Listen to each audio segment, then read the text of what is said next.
What's up, wrestling fans? This is the Two Bros Wrestling Show. I'm Evil Duggo, and that's Kevin.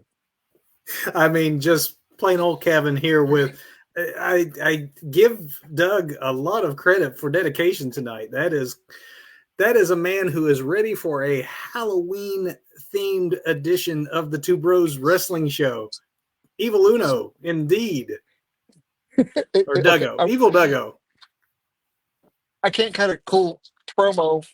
Oh, wow, that is hot. I don't know how luchas do that and run around and.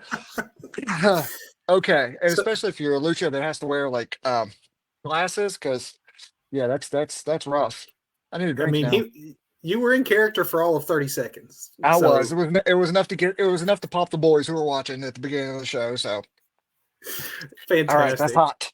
Okay, what's happening, Kevin? As if you couldn't tell by the costume and the mask that tonight's main event topic is themed for Halloween, as tonight we're getting ready to talk about the 10 scariest wrestlers of Ooh. all time. Looking forward to this one. But before we can do that, we got to do a little bit of news with our opening bell, covering some of the things that happened over the last week in the world of wrestling. And we'll start with a follow-up to the biggest story of the last few weeks, and that, of course, being AEW and Warner Brother Discovery's finally announcing their TV rights deal. The more time that passes after that announcement, the more we are learning as far as additional details. One such detail, though, is that Rampage, and if you watched it last night, I hope you enjoyed it, Battle of the Belts may not be coming back. They are not part of that contract extension. AEW is free to shop both of these shows to other networks. And AEW is currently in talks with multiple other partners. There's just nothing imminent really at this time. But furthermore, the last date for Rampage on TNT isn't yet confirmed, but there are some outlets that are reporting it could be ending very soon and certainly Mm. would be done by the end of the year at the latest.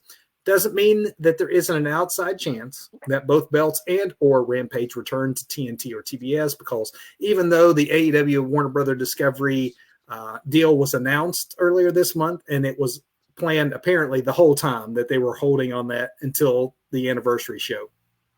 However, they haven't negotiated everything. Apparently, there are Mm. still some negotiations over the deal, the details still being worked out. Obviously, that could mean that Rampage gets another life. Battle of the Belts maybe gets another life, but it would appear that Rampage specifically is done.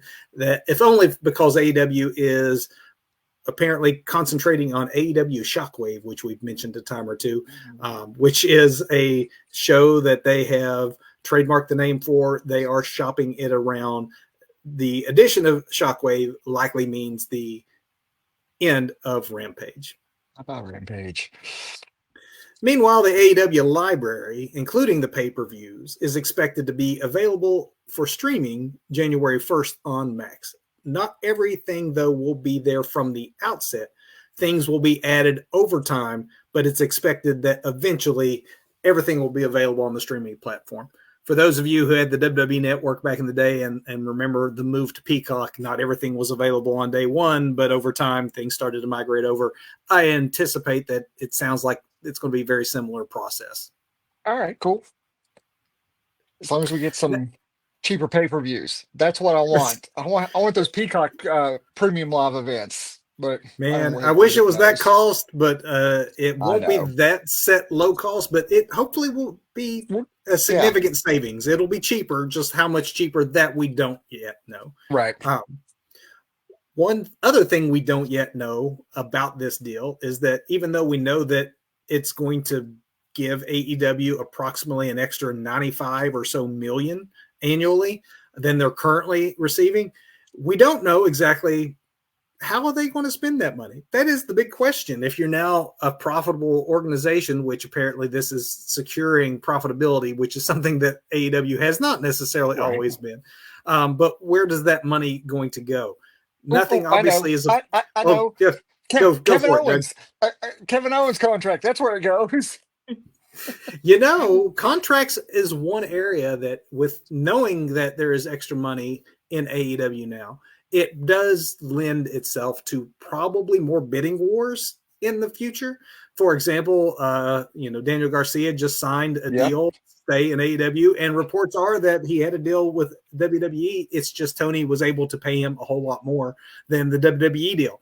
Mm-hmm. With a lot of the folks that Tony's bled out of the company the last 5-6 months, WWE outbid him, and now he's possibly going to be able, without having to dip into his own pockets, to be more competitive with those sorts of things. Another thing that we know for sure with that money is that it's very likely that Tony's going to invest it in the growth opportunities he sees for AEW internationally. We've seen recent announcements lately of AEW events in Japan, AEW events in Australia, return to London for not 2025's all in, but 2026 is all in.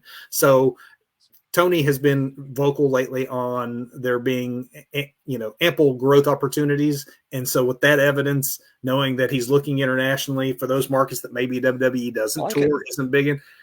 I mean, we've seen soft numbers domestically in both live attendance and pay-per-views.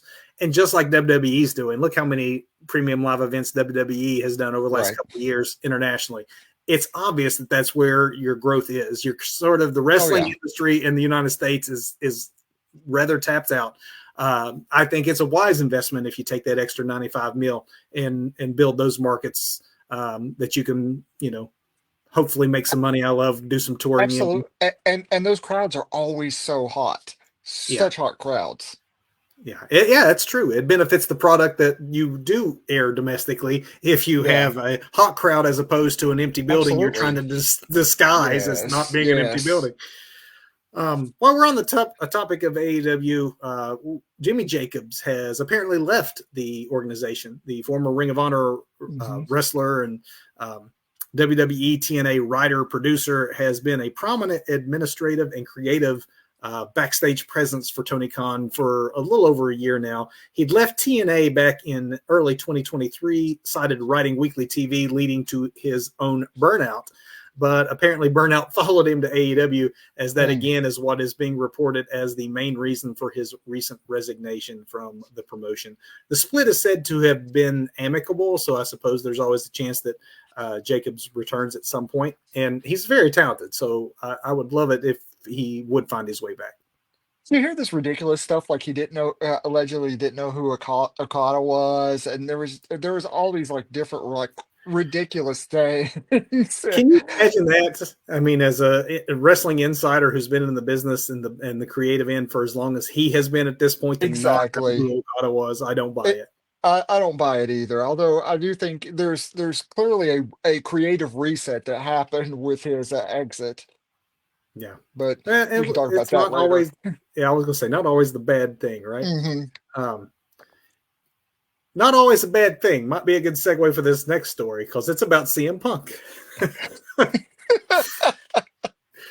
Crown Jewel is on the horizon, and as you may have noticed, a very notable name is not on the card. Now, obviously, CM Punk is selling the need to heal up after Hell in a Cell, but that is not the only reason he is temporarily off of TV. Another is in this build-up to Crown Jewel, CM Punk is intentionally off the air because he is not booked for Crown Jewel, will not be participating. And it's fairly clear that this is a choice that Punk made to avoid the controversial Saudi Arabia shows, because prior to returning to WWE, Punk was an outspoken critic of WWE's deal with the Kingdom of Saudi Arabia and is taking a morality stance to sitting these events out, beginning with this next one. He was very vocal about sports washing that goes on with these events. So I mean, Punk's sitting out. Do we give him credit for standing by his morals? Yes, we have to give him credit. We have to. As much as I don't want to, we have to on this one. You would look like a hypocrite. You come back, take the money, and then run to Saudi Arabia. So I actually admire him for this stand. Yeah. Yep. Devil is due. Has become our MO here lately, Doug. Here's a little Two Bros relationship wrestling show for you. Right. But Brie Bella has confirmed this week that the twins' mother, Kathy, is in fact no longer married to John Laurinaitis. John and the Bella mom, Kathy, were married back in 2016. They were featured prominently. The wedding was featured prominently on the Total Bellas reality series, for those that watched that back in the day. Laurinaitis, of course, has been caught up in the various Vince McMahon scandals, being let go by WWE back in 2022 after being with the company for 21 years. In January of this year, of course, former WWE employee Janelle Grant filed a lawsuit against not just Vince McMahon and WWE, but Laurinaitis, alleging misconduct, including sexual abuse and human trafficking. Mm-hmm. I'm guessing Mama Bella didn't like that revelation. If I remember correctly, some of the allegations were how Vince would allegedly pass Oh yeah, her around, and Laurinaitis was a recipient of Vince's favors, and this was during the time when Mama Bella was going through some treatment for, I want to say, some type of brain cancer, maybe, or something like yeah. that. Oh yeah, yeah, So, yeah, yeah. Quality individual there. indeed, Yeah. So good for her to get away from him. absolutely, Hopefully she takes him for a lot of money. yes. As we reported speaking of a lot of money, I have a lot of great segues here, setting ourselves up here. But a few weeks back, we reported SummerSlam heading to MetLife Stadium in 2025. Well, since then, we've learned that it seems that pandemic relief money to the tune of millions of dollars was actually what was used to lure WWE to New Jersey. The New Jersey Sports and Exposition Authority has allocated a whopping $7.1 million to be used to secure that 2 nights of SummerSlam. The money is part of the federal government's American Rescue Plan to the state during the pandemic. That money was given to be used in response to the bringing back tourism, travel, hospitality, all those things that were negatively impacted the economy when everything had to shut down. So, I mean, I get it why that money is there, and Right. WWE is taking advantage of it. And I'm sure over those 2 nights, they will do a lot to generate money in the local economy. Absolutely, it will be a huge injection. I mean, that circus moves into town, and the economy does swell, so that'll be good for everyone. WWE is doing its first ever show at the former ECW arena, the 2300 arena. It is expected to be an NXT live broadcast on November 6th. Now, if you're looking at your calendars right now to mark it down, yes, it is not Tuesday night. It is apparently there's something happening on Tuesday, November 5th, that I don't know. All the advertisements keep telling me like there's an election or something going on. I don't know, Doug. Have you heard about this? Is it some sort of sports ball or something? Election sports ball? Because of the election, apparently NXT is moving their live broadcast off of that night, which makes sense. So many folks will be tuned into news networks, and they're going to have it on Wednesday night instead from the ECW arena, it looks like. So this rare Wednesday night show, though, of course, will put NXT head-to-head with Dynamite. Tony. Now, when Dynamite recently had their one-off on Tuesday night, NXT trounced AEW in the ratings, but it should be noted, it was AEW off their regular night. This time it's tables reversed. NXT will be off their regular night. It'll be interesting to see how that competition works out when it's the shoe on the other foot. Absolutely. And then finally, before we get to our main event topic, Doug, the Two Bros Wrestling Show must join the rest of the wrestling world and offer our condolences, mourn the passing of former Ring of Honor Chief Operating Officer Joe Koff. At the age of 73, Koff was the ROH COO from 2011 until the company was sold to Tony Khan in 2022. It should be noted that was a decade, a very tumultuous but important and prominent decade for Ring of Honor. I mean, Ring of Honor could have very easily have just drifted away after its glory years. Instead, Koff helped keep it alive. He was there for the sale of ROH to Sinclair Broadcasting. That's what kept Ring of Honor afloat. And then he was instrumental in helping get Ring of Honor to Khan and AEW, which is probably the only thing that kept the brand alive. And Koff was also a legit old school wrestling fan. Big Mark himself. So, yeah. He had been privately battling cancer. Apparently, had Hmm. stopped treatments back in August to spend the remainder of his days with his family. So, condolences to the Koff family, and thank you, Joe, for all your contributions to the world of professional wrestling. Absolutely. Thank you, Joe. And with that, maybe not the best segue to go from something sad to something Something ridiculous. Well, not ridiculous. The it's idea ridiculous. of the idea of fear in wrestling is kind of baked in from the outset. Mhm. Like we're supposed to have certain wrestlers that we fear. Obviously, I think, and Doug, and I don't want to jump any guns here, Evil Duggo, but I'm curious to see your list. I'm curious to hear from the folks at home. Put in the comments below whether you're watching Right. live or whatever your scariest wrestlers of all time. Because I realized as I was coming up with my own list, and we'll see if this rings true for yours too, Doug. There's something about being a kid that allows you to be afraid of wrestlers in a way that now the more you know, once you're wise to the business. I mean, I kind of get it. Like if there's people watching that are 10, 15 years younger than us and they have Hmm. Undertaker or Boogeyman or something, that makes total Right. sense. If you're 10, It, 15 years older than us and you want to have like Fritz von Erich or the original Sheik, yes. Yes. I think that you get more frightened by these guys when you're a kid and you don't know how much of what you're watching is real and how much might actually be the show. Right. Because we were just talking what, a few weeks ago about the wild Samoans and how scary they were when we were kids. Yeah, But exactly. If they were around today, they would be as scary as the Bloodline, which is their storyline scary. They're not like yes, exactly. I'm not sure those guys really aren't savages scary. That's the way a kid Right. thinks. So Yes. all of mine tend to be from the period that I was a child watching. Most of these are. Yeah, a lot of mine, well, mine's about half and half actually, because Okay. I kind of try to lean into, you know, what is with that in mind, I leaned into what is scary, not to me as a kid, but to kids of today too, try and lean into that. Of course, I think the That's boogeyman is good. just silly across all levels. I do too. But when you look up scariest wrestlers of all time, look at lists like Yes, he's on there for a lot of people. If I'm he 7 and is. I'm watching, would I have been Sure. frightened the way that I am of my first guy? Maybe this is a good way to get into the list of our top 10.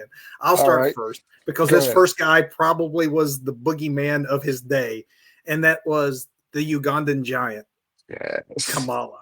Yes. Now, Kamala was not a great wrestler. He Mm-mm. obviously wasn't a good interview because he never spoke English.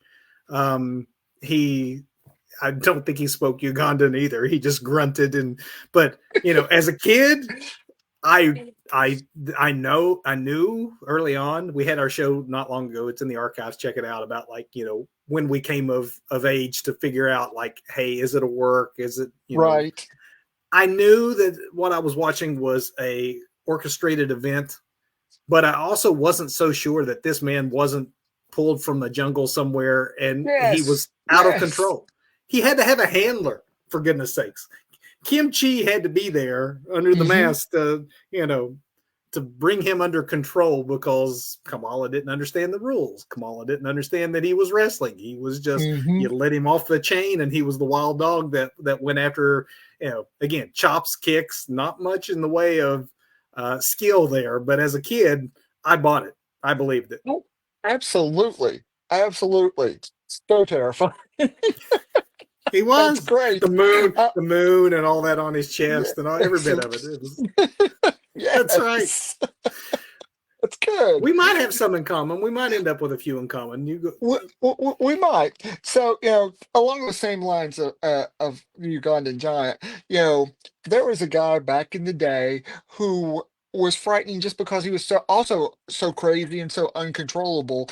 George the Animal still not like a super scary gimmick, but a crazy man gimmick, and that crazy out of control. You didn't know if he was going to bite into the turnbuckle and just chew it all up, or run out into the audience and mutilate somebody. Because the man's an animal, right? So you don't know what's going to happen. And as a kid, I found that unpredictability terrifying. especially in this large old man. Because that's in my mind, he was probably 60 or 70 in my mind as a child, but he was just crazy and had been crazy all of his life and was completely terrifying for those reasons. You know, you say that, but when you were a child watching, George the Animal Steel probably was at the end of his career. I mean, he was Right. old by the time you Yeah, and I yeah. were watching him. He'd been around for 15, 20 years at that point. Mm, Um, and much like Kamala, I guess that something that ties these men together, and there's a few on my list that probably would fit into this, is that the gimmick was what got them over. If they had to yeah, yeah, rely yeah. on wrestling skill, I don't remember George doing a whole lot other than biting and, Yeah, and like eating the punching. turnbuckle and like the styrofoam inside the turnbuckle going everywhere. Now, how did the child in you handle when suddenly he went from the scary George the Animal Steel to the, oh, isn't he sweet? He's I, helping Miss Elizabeth. He's just misunderstood. it was hard for me to process that, but the child in me kind of recognized it as like a Darth Vader type redemption story. He was like this terrifying, like out of control beast who, oh no, he's more like like Beast from Beauty and the Beast. He's just misunderstood. It's a redemption story. Yeah, yeah. I mean, George definitely was one that was frightening to a lot of people for a very similar reason of he's out of Mhm. control. This next one Yes. on my list, Doug, of what I think is the scariest wrestlers of all time, it was because the gimmick, and he's a little different than the two we've already discussed, because this is a man who actually could wrestle. But Kevin Sullivan, who went from Oh having yeah. himself just a undersized professional wrestling gimmick, went to the Hmm. state of Florida and became a Satanist. Or it was alluded to. They were afraid Right. to use the words because they thought they'd get pulled off of air. But I think Sure. I've mentioned this stories before on our broadcast, but I was a big mark for the wrestling magazine, all the after mags. And even though I could not Absolutely. watch championship wrestling from Florida unless I was traveling to Florida, which, Hmm. I made sure to, if, when I was in Florida, I would watch it religiously to hear Gordon, to see these guys. But I mostly read about the Kevin Sullivan gimmick in the magazines. And Hmm. the magazines themselves were not like wrestling. It wasn't the Wrestling Observer of the day. These magazines also kept up kayfabe. And Hmm. so as a kid, I'm reading about this Kevin Sullivan that I remember from Georgia Championship Wrestling. And suddenly there he is with his eyes rolled back and the missing link on a chain and like pentagrams on their foreheads. And I grew up in a very strictly religious Yeah, home. yeah. The satanic panic was real. I mean, music was evil. Like, there were a lot of evil things to be afraid of. And so a wrestler who might actually be a Satanist and then working this gimmick, it was in the 1980s to a 9, 10 year old Kevin reading those magazines, legit like, this is kind of pushing the envelope. Yeah. This is a little scary to even, like, maybe they shouldn't be going there because you're messing with some real evil stuff. And Right. Yes. I bought it. Yeah, all of that was, I thought, made it one of, especially at a time when those sorts of things were. We might look back now and think that it's almost quaint to think of that as frightening. It was frightening back then. You didn't have that on television, Right. and here No. wrestling was presenting it on television. I love that one. Love that one. So my next dude, I'm going to go old school again, but still somewhat active today. And this dude, as I got older, I started to notice how this guy reminded me of my dad at times. So, I can't wait to hear this one. Knowing so Doug's dad, I want to hear this. exactly.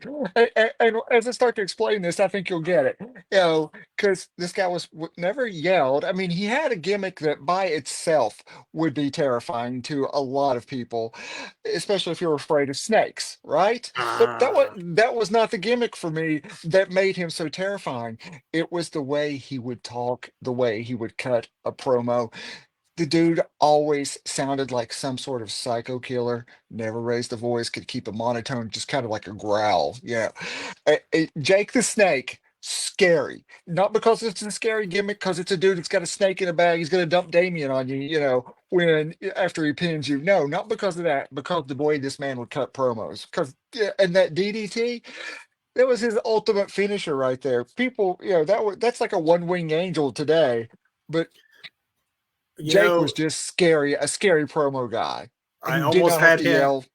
No, I almost had him on my list. I'm so glad that you brought him up because we've pretty well established on this show in the past that as kids we were Yeah. NWA kids more than we were WWE kids. I'm glad you brought him up because I actually thought the snake being dumped out was a little more cartoony. I liked him better without the Yes. snake. I liked him better Yeah. back in the Yeah. NWA when he was, like you said, just he'd draw you in because he wasn't going to Yeah, yeah, yell. exactly, All the other exactly, and he wrestlers would kind of have to yell. go in, because Yeah. he's talking in a real monotone voice, and anytime I was in trouble when I was a kid, that's that voice I would hear at home too. It's like, oh, oh, you Yeah. know, Yeah.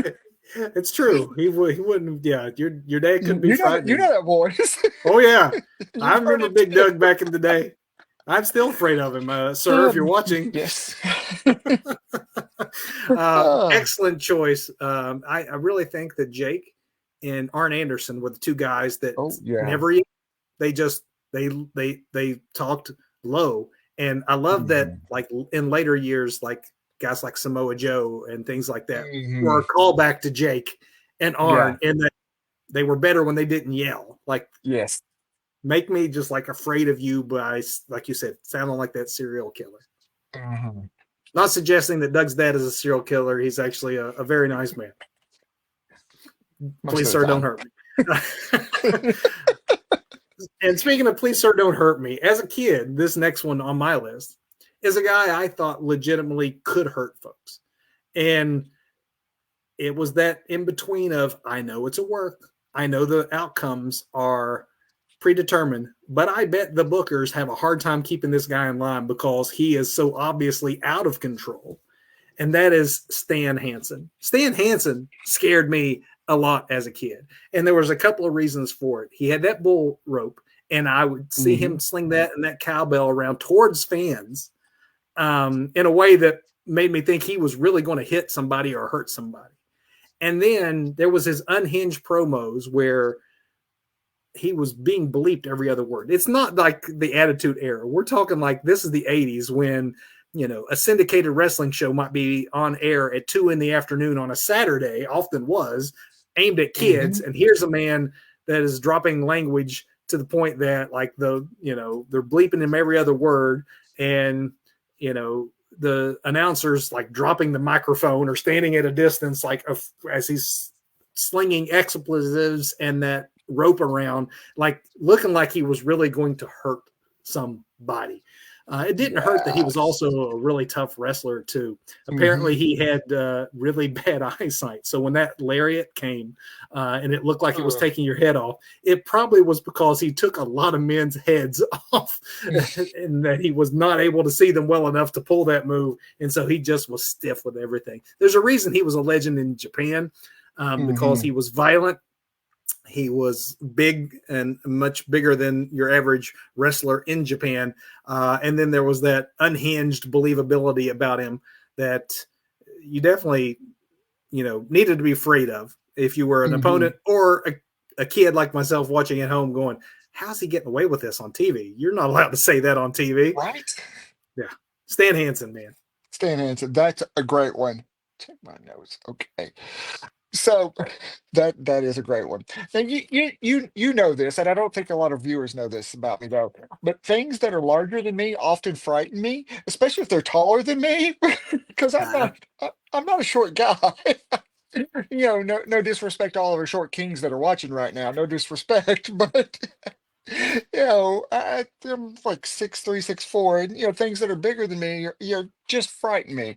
And roll me back a few years, and Andre the Giant was a huge, huge man, and I think it took his role in The Princess Bride for me to finally get over my fear of Andre the Giant, because nothing should be that big.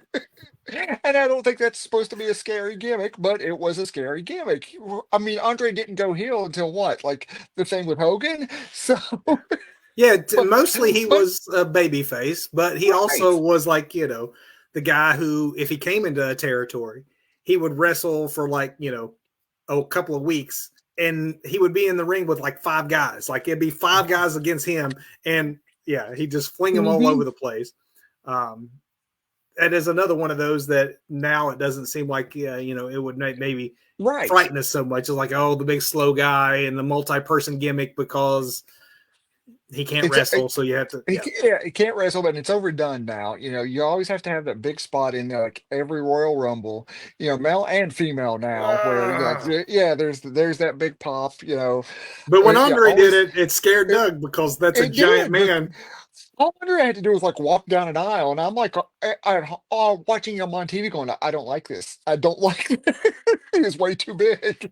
I'm sure his hand was as big as my head when I was a child. His hand was probably as big as my head as an adult, And and now, that was frightening Doug to me. Doug would walk up to Omos and just like, laugh in his face. Right? No longer Because it's afraid a of big men. moss. Ah, The next one on my list, Doug, and if I am counting correctly, this is number 4 for me, and we're at 3 for hmm you. So this is number Yep. 7. Um, this is the most modern one on my list because I wasn't a kid. Like, I was definitely wise to the business. This hmm this guy for me is a little different because he was scary, not just from the standpoint of I think he may actually be unhinged, but his actions and his style of wrestling was so different than anything I had seen on TV up to that Oh, point. I'm intrigued. It to me demonstrated that he has to be unhinged because even though I know it's quote unquote fake, no Right? sane human being would put his own body through those things. So this dude is legitimately frightening, and that is Cactus Jack. Mick Foley, the hardcore legend. No one would drop an elbow to the outside when there was no padding. Like, why would you do that to your hip, to your body? Why would you take that back bump on your head? Why would you and Vader like obviously be like potatoing one another? No one's pulling punches. Um, hmm why would you be, mankind getting thrown off the top of Hell in a Cell? Like the things he did were not just frightening from the way the others have been for me, that Uh-huh. like childhood, like, oh, I really believe that this is a scary person, but I was scared to watch Cactus Jack sometimes because Sure. of what he might do to himself for Yeah. fear of what Mick Foley, the man, was actually putting his body through. Chair shots with hands, Unprotected you headshots, know, man. yeah, Mm. that famous rock match where Yes. he's handcuffed and it's just repeated, and it's hard to watch. Not to mention later on when you grow up and then you get access to all those death matches and stuff he and That's Terry what I was Funk going to get in. say. That's what I was going to bring up, Yeah, the Terry Funk death matches. Because, you say nobody would do that other than Terry Funk and Mick Foley. he's not on my list, but if you want to put if anyone out there, if you have Terry Funk on your Mhm. list, yeah, you're 100% Yeah, right. For that absolutely. reason, is like that dude may Absolutely. actually be crazy in order to, I hope he makes it okay. Please don't die. Kind of like scary. Yes. Yeah. Yes. Good one. That's a very good one. Wow. So this dude, again, legit scared me as a child. You know, I'm pretty sure if this man were still alive today, he would legit scare me as an adult too. Because it just took that one punch to the heart to actually kill a man. I was you waiting. I'm knew like, you knew Ox Baker was going to be on my list, Kevin. I was I'm hoping terrified of this so. guy. I am still terrified to this day of this man. And he's no longer living, and Doug's He's afraid to no even bring it up. exactly. I don't want to say his name too loud. He may show up here.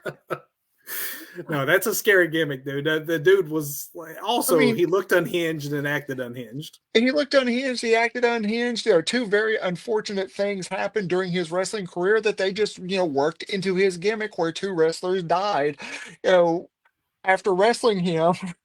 And, the Ox Baker heart punch, the facial hair, it was just, the man was just terrifying. And, uh, I'm going to stop talking about him now because that's how scared of him I am. I don't want, to upset his ghost.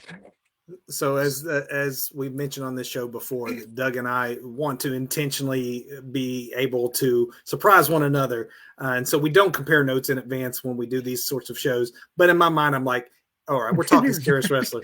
If Evil Duggo doesn't call out Ox Baker, I'm going to call him on it because I know how bad Abs- Ox Baker scares. Absolutely. I mean, just roll back through our archives. I've talked about Ox Baker many a time and how terrified of him I am. So this next guy, Doug, I don't know. You should have one more left, I believe. This Yes, is one number more. 9. Um, and I saved this guy for last on my list intentionally because he embodies a lot of what I have spoken of with my other picks, all wrapped up into one. And by that, I mean he didn't really get on the mat and technically wrestle.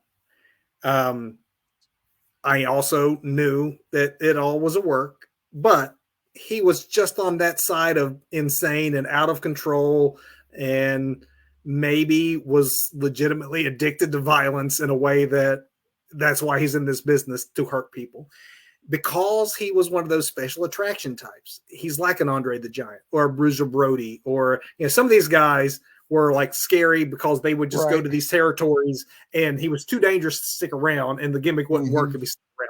But when he came to town, you knew the manager that was bringing him into town was doing so to really take care of this good guy for good. And we might see Jimmy Valiant wiped off the face of the earth if the Jimmy. madman from the Sudan got a hold of him.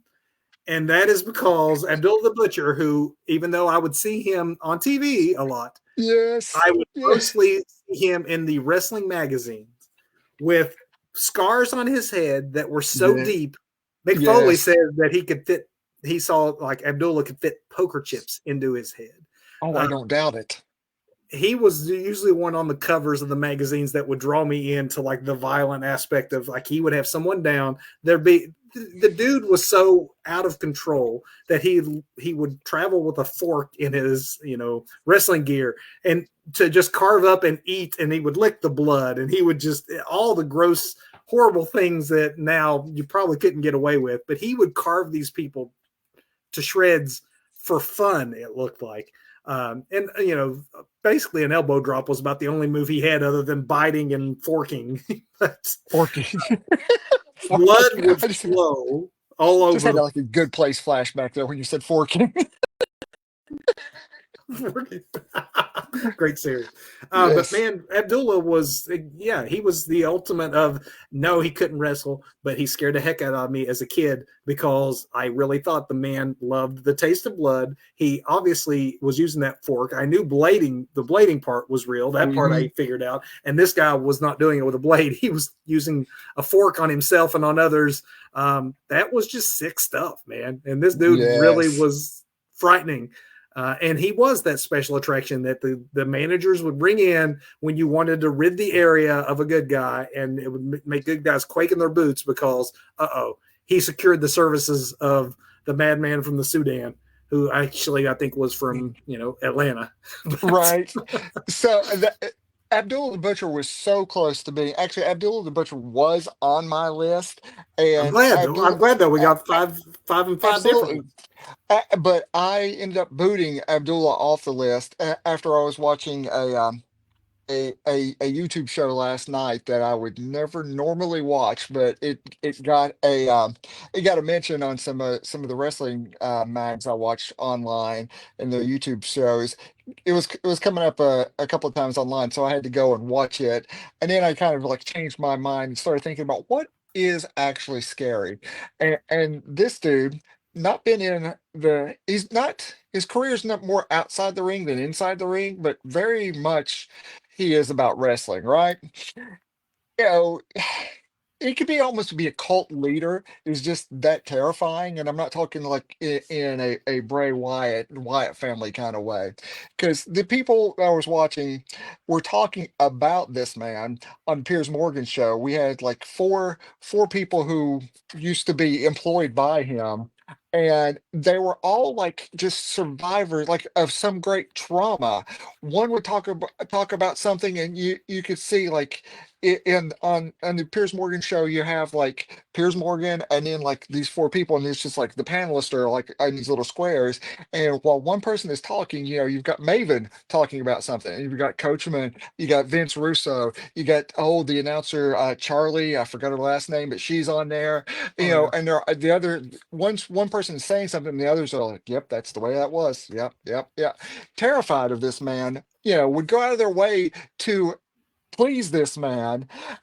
And then we find out all these things about him over the years, allegedly. You know, so I'm going to say that the character, Mr. McMahon, I think may be the most terrifying thing that has ever been in wrestling. And it's that line gets so blurred. They had the journalist who broke all these stories going back to like the Ring Boys thing and steroids in the Yeah. 90s. Phil Mushnick. Yeah, Mushnick. Yeah, Mushnick. Mushnick Yeah. was also on the show, and there's a lot of sensationalism there. It's kind of like an old school Jerry Springer show at one point because that's kind of what Piers Morgan does. But you got Russo yelling at Mushnick, but and every one of these people shifted when Mushnick came on from talking about what a terrible human being Vince McMahon was, and nobody's denying that, but to all of them attacking Mushnick for attacking Vince and the WWE. And I was like, what is going on here? These people are straight up admitting that this man is a terrible human being. But yet they're still, after all these allegations come out and all this happens, they're still to a degree defending things and attacking this journalist who's I don't know, it was just very interesting, and I thought this is what is truly terrifying. These people are very traumatized by this. Coachman, Jonathan Coachman, Vince Russo, Maven, Charlie, all just so traumatized. And that's You watch scary. them. You watch the Mr. McMahon Netflix docu series, and you'll hear Hmm. Tony Atlas spell it out in that. Yeah, Complain to who? Like, there's right. nowhere. Yeah. I mean, you didn't have to be employed by the WWE or WWF at the time for Vince McMahon to Hmm. be able to blackball you from the entire industry. Like, Yes. there isn't anything. That's a great call there to put one who, is one of the great evil characters of all time. But if we talk about these other folks on our list of scariest, to were they really like in real life Right. scary? Well, we Because know in real life Vince McMahon not a great person, and in fact, not, not, like Vince McMahon might be more evil than Mr. McMahon. The more that we have starting yes. to learn, and Yes. then those two intertwined. Yeah, that's a great call for a scary uh, wrestler. I I mean, guess he was a wrestler. He was I a mean, he was in the he's been ring. in the ring. I He's a mean, character. let's face it, modern wrestling isn't modern wrestling. Everybody we've talked about, I don't think either one of us would have seen them, especially on like a national level, if it weren't for him. So, but it was But just evil he very is. evil, evil indeed. He puts the evil Duggo to shame. And that's it. That is our That top is 10 it. of the scariest wrestlers of all time. Who is on your list? There's definitely more. We hinted around to Terry Gordy and or not Mhm. Terry Gordy, but Terry Terry Funk and Funk. Yeah. um, Bruiser Brody was frightening. Arn Anderson Yes. was frightening with that monotone. There's so many good Yeah. choices here. The original Sheik. I mean, Oh God, Sabu, yes. He was Sabu Sa- was Sabu not frightening. Like, there's so Sabu. many good ones to choose from. So We want many. to hear who scared you, whether as a kid, as an adult, or even as in Ox Baker with Doug, beyond the grave, scaring Right. you to this day. Ah, good stuff. Big With that, finish. we'll shift out of our spooky season Halloween mode for a moment to talk about the best and worst in wrestling this past week. Botch of the week is where we'll start. Doug, I'm going to say, for me, I'm I'm I'm going to bring up something that we've talked about a few weeks ago as a possibility, and now it's being reported by WrestleVotes Radio that SmackDown will be 3 hours I long next told you. year, Yes. Yeah, we've January got 3rd until May 30th. So maybe Mhm. after that it goes away, but it also, according to their report, sounds like Raw is going back to being 3 hours long Oh when it moves to no. Netflix in January. Yes, if this No. report is true, if this is accurate, both will be 3 hours. Boo, Oh boo, boo. no. Major botch to both. Like, I've been so enjoying the crisp 2 hour Raws and thought this is the Yes. going to be on Netflix. This is going to be fantastic. And just the thought that we're going to go back. Like last night, I tried to watch Collision into Battle of the Belts, and just Hmm. 3 hours is too It was long to it, sit it was there. it was a lot. I was going to go with and complain about Collision again because they got out of that little tiny like bingo hall place they were in before all in, but Collision just looks cheap to me. It still looks very amateur. And then I was thinking when CM Punk was on Collision, it was big. It had this raw vibe to it, right? I was going to call out that, but no, I'm reeling that back in, and I've got to say, yes, that this botch is absolutely the botch of the week. I'd heard SmackDown was going 3 hours, but I had not heard that Raw was gonna bounce back, and no, we don't need No, that. We no. don't. No, The Collision doesn't need to be followed by Battle of the Belt. We need no 3 hour shows unless it's a pay per no. view. It's just too Yes, much. And too we're much. we're a show here talking about wrestling. I can't get enough wrestling. I watch wrestling almost every day of some Yes. promotion variety, but to sit for 3 straight hours in a single show, it's stretched. Yeah, Too stretched. way too much. Wow. Performance of the week, Doug. Do you have a performer of the week that you'd like to talk about? I sort of maybe telegraphed it with my evil Duggo, but I love the character work that Uno has done all week with his, first of all, that fiery promo on Dynamite, and then following up with the collision stuff where he's, starts to question, well, you know what, maybe Moxley's right here. And then a little bit of the Dark Order turning on him, and he's just not sure where he is. Loving this character work with Evil Uno, so I have to give the man a shout out. Uh, Uno is my favorite part of Dark Order, so. And not just because you share a Taylor, apparently. Exactly. It was Uno inspired because of his excellent performances this week. So, Good choice. I'm also going AEW, but I'm calling out a performance from someone who wasn't even on air this week, oh, uh, and that is Bryan Danielson. Um, it seems now Bryan is officially semi-retired. It was reported too now that he has walked away. He is going to get those MRIs hmm, and other testing on his neck to see if it's actually maybe a full-time retirement. And depending on what they hmm, discover, whether or not he needs surgery, whether or not he can recover through stem cell therapy, hmm, which is what they're hoping for.